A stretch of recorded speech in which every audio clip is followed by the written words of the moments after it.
All right. So, hey, good morning, everybody. Welcome to our Employability Skill Series, where we explore the top skills employers are looking for in candidates. Each week, we will cover a different topic with thoughts and insights from professionals in a variety of industries. I am your host, Megan Morrow, Associate Director of Career Services, your business careers. And today I have Josh Wright. He is Managing Partner at Master Plan Group Advisors. He's my guest today. And today we'll be discussing the importance of professional branding. So Josh's passion is to help individuals and organizations lead, sell, serve, and live well, refining their master plan. As a former major college athlete and coach, a leadership development trainer, and practicing attorney and CEO, Josh understands firsthand the unique challenges and struggles that professionals and executives face in both the business development and leadership. So Josh spent 14 years as CEO of Master Plan Group International, which is a sports business management and representation firm. As CEO, Josh led the growth of the firm from startup phase to an established company that was ranked in the top 1% of firms in the NFL representation. He also worked as chairman of the board on other startups where he focused on building leadership teams.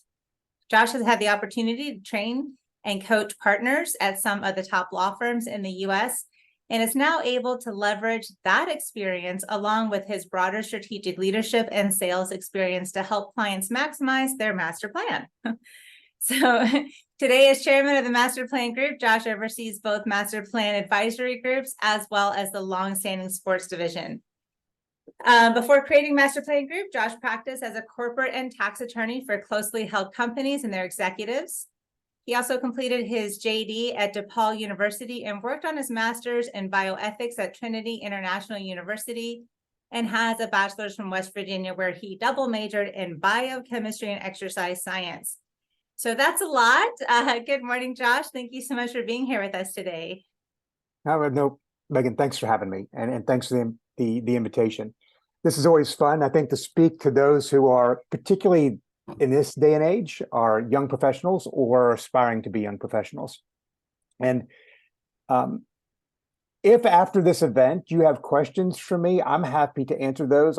If you want to forward them on to Megan, and I'll be happy to respond to those as I'm able. And certainly, Megan, if there's questions that come to mind, because you've had the opportunity to counsel a lot of the people that are on the call today, I'm happy to address those in real time. Great. And I think, but I think one of the things that I'm excited for you all to be thinking in terms of as you kind of move out into the professional world is your personal brand.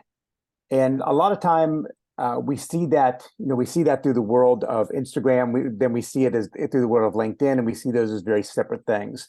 And one of the things I'm going to challenge you with is to think in terms of you have one story that you need to tell.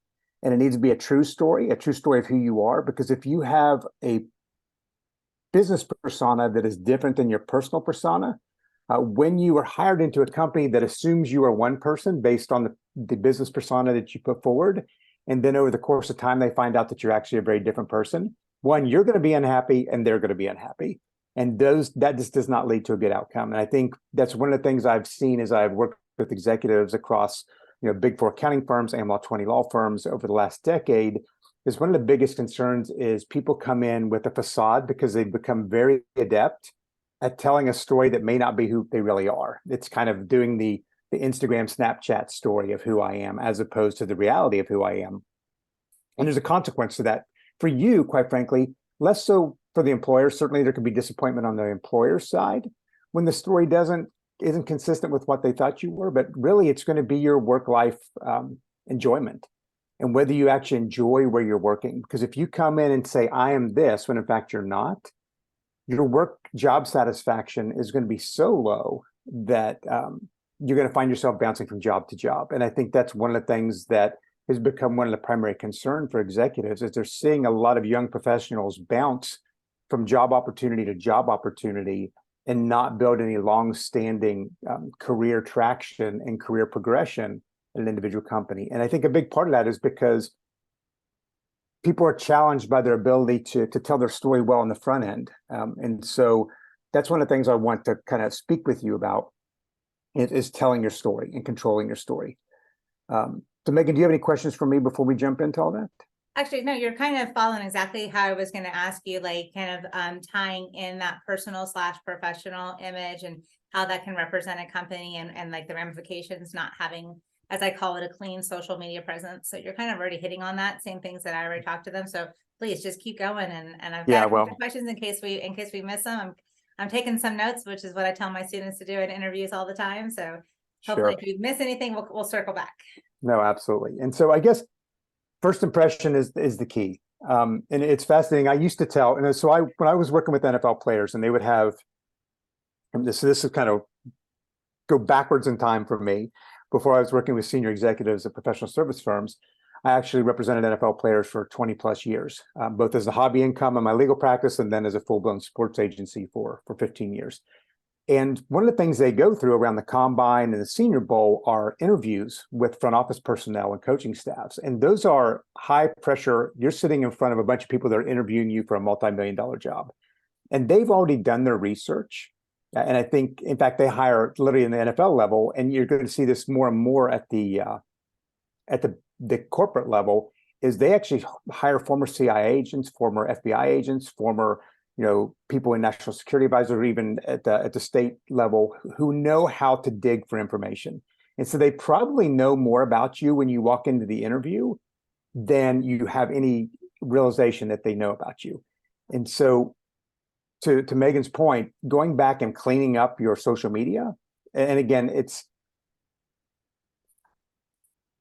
one story, right? And they're going to look at you as an individual package. And unfortunately, nowadays, people's social media posts get companies in trouble. And you think, wow, this might get me in trouble. And actually, the company is more concerned about how their employees reflect on them and their buying market. And so if they have employees that have posted things that in the current socio-political environment or geopolitical environment might be problematic, that's a concern for an employer. Because it reflects on the brand of the company, not just your personal brand, but it's going to reflect if they're willing to hire someone that has that type of public persona, it's going to reflect on the brand of the company. And so there's a concern about that, particularly in the initial hiring process. So just be mindful of that. It was interesting. It was funny. I had one NFL scout tell me that literally this is how in depth. Now, granted, I don't think many of your corporate potential hires are going to do this, but there's an NFL scout that used to tell me that he would go sit on Thursday nights. He would go sit in the most popular bar late at night and see which players are showing up at the bar on a Thursday night when they had a game on Saturday. Because for him, it went to the truth of who they were, as opposed to who they said they were, and whether they're really committed to the team and the outcome. And I think but that same mindset is going to be reflected in what you're posting on Twitter, what you're posting on Instagram, what you're posting on LinkedIn, what you're liking on LinkedIn. Mm-hmm. And so be mindful of that. Don't over obsess with it, but be mindful and make sure that you have one story. One of the things that I work with executives a lot on is what I call having an aligned story, because it's hard to be different people, right? There's this whole, well, I have to be this person with my friends and this person in business and this person with the people that report to me and this person with my clients. That's a really cumbersome way to live your life and an inefficient way to live your life. And so I'm of the mindset, have one story and align that story around how you live your life, where you serve and where you give back in your community. It needs to be consistent in that regard, how you lead others and are led by others, and then how you do client-facing work, which some people call it selling or solving problems, however that is faced. If you have a consistent approach to how you interact with people and one story that's consistent across all those, it's a much easier way to live your life, and no one will ever see you as being duplicitous. I've seen a lot of executives where they treat their clients one way and they treat their people a different way. Yeah. That's a problem for their people, because they're like, yeah, you're a fraud. Or you have peers within an organization that they'll treat their peers one way and treat their client a different way. Or treat their favored subordinates one way and then differently with their peers. And so practice the golden rule, which is not a branding thing, but ultimately it is a branding thing, because again, people are going to look at your story and kind of want to know who is this person that I'm hiring? And then once you're inside of an organization, is this someone that I want to invest in significantly over the course of their career, because it's a big financial investment in you, whether you realize that or not, from a training perspective, from a benefits perspective, and just quite frankly, just from physical space. perspective, there's an investment aside from your salary that they're making in you to see if you're someone that they want to be a part of their story and that they want to move forward with. Yeah, I like So that you really touched on that because I think that is super important. I know something that's really important to me is integrity. Like I want someone to know at all times, I mean what I say what I mean. If I'm going to be there, if I say I'm going to be there, I'm going to be there. I'm raising my children that same way. I always say, live as if no one's watching. And if you can always live as if no one's watching, then you'll make those right choices. Cause I like that, you don't have to worry about like, ooh, what did I say on this post? Who am I trying to pretend over here? It just like, if you have one clean story, I think that's really important. And I also like how you spoke to like how it helps with your work-life balance and that kind of work satisfaction, loving what you do and not having to put on a facade here at work and then being exhausted, probably don't have enough to get back to your family if you're putting on all that extra work at work. yes, and honestly, it's Megan, you hit the nail on the head. And I think you need to start this at the beginning of your career thinking this way, because I deal with 30-year, 40-year executives who are struggling with this at a point in their career where you would think they would not be. That it's because they have spent their entire career siloing off their life in different areas. Their level of job satisfaction is not great because it's not really who they are. They just made a lot of money doing it. Their family experience is abysmal, and they're regretting that at this point in their professional career. So, and it's not working hard does not lead to bad family experiences. Working hard in a way that's inconsistent and not aligned with your family and not connected back to your family or how you're giving back or how you're treating others. When those things aren't consistent, that's where you come away with regrets on the back end of your professional career. So start now doing it right. I think it's probably, if you come away with nothing else, have one true aligned story. Now, what does that look like? Because let me break that down into some I think, really practical tips, hopefully that will help you think about how you tell your story. First of all, first impression is everything. I used to say it comes in your first 3 seconds. There was data out there that talks about within the first 3 seconds of a conversation with somebody, they make a decision on who you are and whether they like you or not. And 97% of the time that doesn't change. There's actually new data out from Harvard, a data analytics study that they've done in the last couple of years, where it's now 0.3 seconds. And at first, I kind of, in my mind, was challenging that. And then I thought, I watch my kids fly through Snapchat and Instagram, and their fingers are moving so fast. And suddenly they see something they can stop on. I'm like, how did you even know to stop on that? How did you even see that? Yeah. But yeah, like, how did you even see it, much less know when to stop your finger on it? But it's a point of people do process information and they know what they like.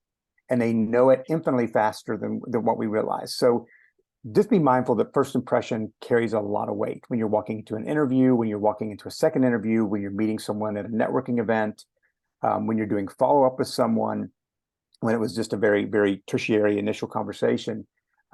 Be mindful of smiling, be welcoming, ideally be lighthearted. Again, don't try to be funny if you're not funny. Don't be funny inappropriately if you're funny, but I think, again, be who you are. Tell your story is a big part of it on that first impression, which is control, which is critical. And then control your story. Do not ever, when someone asks you what you do or what you want to do, don't answer in the form of a title. Answer them in the terms of what problems you want, or what problems you would like to solve for whom. So let me kind of unpack that for you. As a lawyer for years, if I would go to a holiday event, which this time of year, you go to a lot of holiday events and year-end charitable events, and people ask you inevitably, what do you do? Or in your all's case, what do you want to do? And my typical response, if I wanted to shut a conversation down, was I'm a lawyer. To which case I would either get bad lawyer jokes or they'd ask me if I could get their nephew out of a speeding ticket, or they would turn to my wife and say, so what do you do? Have something that was a bit more interesting than being an attorney. But part of it is when we answer with a title, we open Pandora's box. People assume that what you do or what you want to do is what they know about that title, as opposed to you controlling your story and saying, well, actually, I would like to help this type of person solve this type of problem. Or kind of the way I frame it is what problems you solve for whom. And then being able to give a story about how you've done that. So if you want to go into sports business administration and you have interned for somewhere and say, well, I'd love to be, an athletic director one day. In the past year, I worked as an intern for an assistant athletic director around NCAA compliance, and I helped her solve a couple issues around players who were trying to distinguish whether this NIL that they were dealing with was either an inducement that was outside the boundaries of NCAA regulations, or whether it was something allowed, and whether it was something that actually was consistent with their own personal story, so that it wouldn't damage their brand or the school's brand. So right there, if you're in a meeting and you're talking to someone who could help you in that path, like, oh, I know an athletic director or assistant athletic director that I could introduce you to, because you've told a story, you've added a human element, you've talked about the problem you solved for that person in the story, and then you've talked about the positive outcome that came out of that. And so when we when we answer in terms of titles or job descriptions, that's kind of blah and not memorable. Yeah. When we answer in terms of a story with a human element, people are drawn into the story. It's fascinating. Our educational system, I think, does us a great detriment. Any of you who have children, and I know a lot of you probably don't yet, but those who have children, or have been around children or have been children, which I think at least that gets us all, there's a sense where we all grow up learning in terms of story. Right? My kids used to say, "Read it again, Dad. Read it again. Tell me a story, Dad. Read it again. Read it again." To the point where you're like, "Oh my goodness, I've read the story 7 times. You fall asleep, please." But it's like that's in our DNA to learn based on story. And before written word was in place, generationally, people passed down information in the form of story, not presentations. But now that we've moved on to our education system, a lot of people we're taught to present, and so it's a one-sided description and iteration of events, as opposed to a story with a human element in it, and a discussion and a conversation. And so I'm going to challenge you to think in terms of practicing your story all the time. Practicing it with friends, practicing it with professionals, practicing it with family. And what will happen is, over the course of time, initially you'll start out and it'll sound really weird and stilted. And that's okay. Because your friend will say, "What was that? That was weird. Why did you answer me that way?" Because what's the first question that, Megan, what's the first question that when you see someone you haven't seen for, I don't know, 3 hours, what's the first question they ask you? Have you been? Good. How have you been? What have you been up to? How's work? How are things going? And how do we generally answer that question? Good. Yeah, exactly. Good, fine. Or it's busy. And so it's actually an opportunity. And the opportunity is to practice telling a one breath short story. Oh, it's good. I just actually got off a call with an executive who was walking my students through how to tell their story more effectively, and kind of make sure their brand is consistent with who they are when they go to the marketplace, so that their job experience is better over the course of their career. That's a story answer. It's a one breath answer. It's not going to bore them. Now, if I go on, if you had gone on for 2 minutes to tell that story, they'd be like, remind me to never ask Megan how she's doing ever again. Right.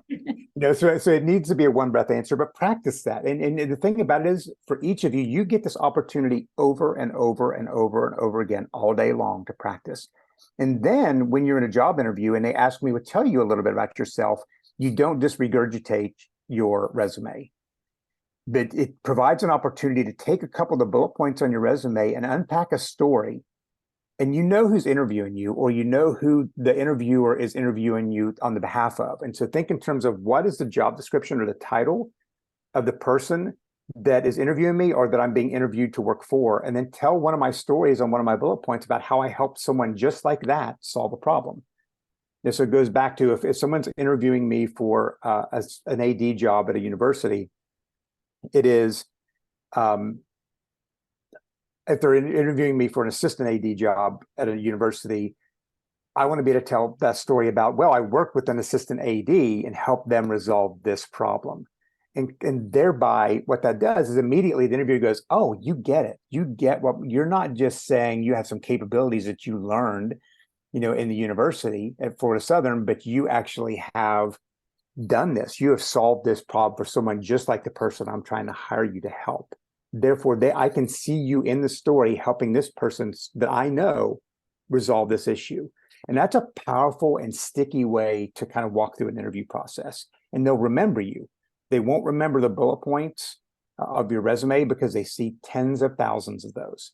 What they will remember are the stories of how you unpacked one of those bullet points and they saw themselves or the person who they're interviewing on behalf of in the story benefiting from what you bring.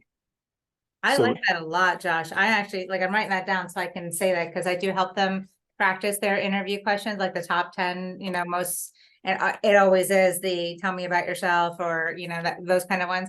But knowing, and I do tell them to research the person if they know who's interviewing them, but knowing that helps a lot. yeah, because you want to tell your story in a way where they see themselves in the story. They want to see, okay, because part of it is, and this is what I remind people, I used to do this when I was legal counsel for a number of companies, and we would have consultants come in and they would try to pitch my clients for work. And I would always challenge them, like, great, how have you done this for someone like Bob, who is the owner, third generation owner of this family held business? And when they'd say, well, our capabilities are this, and we're really smart, and this person came from McKinsey and they went to MIT, and I'm like, fine, but how have you done this for someone like Bob? And if they couldn't tell me a story of how they have done this for someone like my client, then in my mind, I would go back to my client after the meeting and I'd be like, you don't need to be their guinea pig. Until they can tell me how they've done this for someone just like you, so I can see you in the story benefiting from the problem they solve, don't be their guinea pig. And it's the same thing when I'm hiring someone. I want to have a sense that you solve problems for someone like me. So that, because what that tells me is okay, you at least have some understanding. You haven't been doing it for 35 years, obviously, if you're coming out of university, but you've at least been around someone like me. You've worked with someone like me, and you kind of have some idea of what I face on a daily basis. And that's a huge hurdle when I'm hiring someone, for me to understand and trust that you get what it is like to work with someone like me. And so I challenge you to really think in terms of telling those stories. And if you don't have those stories yet, that's what internships are great for. Mm-hmm. And sometimes you have to do unpaid internships. It's a competitive market right now.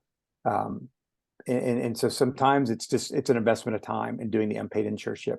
I don't know if Florida Southern does this, but I know a lot of universities will give you actually academic credit, particularly when you're doing unpaid internships. And so fight for that if it's an option, because those things are invaluable to you. That's where you learn, and that's where you build your story portfolio, to have multiple stories to tell. I want to be cognizant of our time here. We've got just a few more minutes.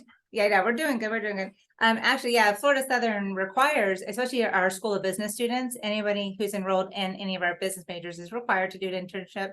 And that's all we do is fight for paid ones. Of course, if they have no, professional experience whatsoever, maybe an unpaid one, like as a freshman or sophomore, just to build the resume.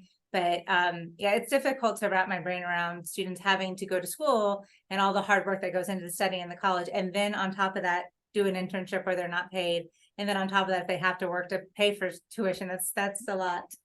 It is a lot. But again, I would go back to and argue that could be part of your story. So I used to be incredibly apologetic and hide the fact that I grew up in West Virginia in a trailer park with a twice divorced mother, way below the poverty line, and should be a really, really bad statistic right now. And I used to hide that for a long time. And what I learned over time is that's part of my story. And that's part of what I think over time caused both employers and ultimately clients say, wow, like you finish. You can overcome adversity. You know what it means to overcome adversity. You're not a silver spoon. What was troubling to me, I think what aha'd me at one point is someone goes, well, I mean, you don't know what I've gone through because you grew up silver spoon. And I'm kind of going, no, I didn't. Like I grew up the furthest I could. And I'm like, how did I portray an image to them that was wildly inconsistent with who I was? And that was an aha moment for me as a young attorney, thinking, wow, I have kind of played my story the wrong direction, where people had a complete misconception of who I was. And so getting comfortable with the fact, of what my upbringing was, and that was actually a strength and not something to be ashamed of, was really empowering to me. And again, it allowed me to be more of who I was. I wasn't hiding something that, wasn't who I was and trying to be someone that I wasn't. Well, actually was trying to do that early in my career. And I learned that wasn't a satisfying approach. And it served me well, of course, in my career as a result of that. So I would challenge you again. Branding is really telling your story. It just is, and telling a true story and telling one story that's consistent across all the areas of your life. Because over time, it just gets entirely too difficult to juggle different stories of like, well, I'm this person as a family person, I'm this person when I serve in the community, I'm this person with my clients, and I'm this person with my team. Be one person, have one story. Now, how you interact might be subtly different because of based on what your role is, but the foundational element of who you are and that true story of who you are, if you make that consistent, it's going to be incredibly empowering with your brand. This is the one thing and I kind of operate from what I call principle of true, which is my foundational principle. It needs to be true. And true doesn't mean just veracity. It means, true to me, true to the other person, it needs to be true from a loyalty standpoint. It needs to be truly aligned, when you true something up. And so it's broader than that. But what that does for me is it allows me to never worry about covering for a lie. Now I have to cover for memory loss sometimes, but it's not an issue of having to remember something I told someone. It's like, oh, what did I tell them? What did I tell them was true? It's like if I just keep it true, it's real easy, as much as my limited RAM allows me. It's easy for me to remember that. I can't keep track of things that aren't true. Don't put yourself in a position and don't have different stories and different personas. Be one you, and it will serve you wildly well over the course of your professional career. So any final questions, Megan? I think you have 3 minutes left here. So I don't want to run us over. I know people have tight schedules. I appreciate that so much.